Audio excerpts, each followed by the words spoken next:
तर स्वामी भक्तांनो, हा प्रश्न अनेक भक्तांच्या मनात असतो आणि कदाचित आज तो तुमच्याही मनात असेल. हो की नाही स्वामी भक्तांनो?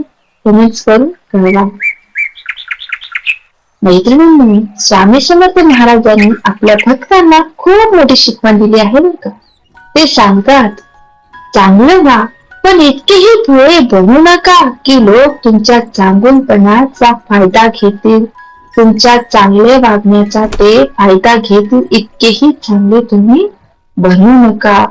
आजच्या काळात काही लोक फक्त स्वार्थासाठी आपल्या जवळ येतात. संधी साधू असतात.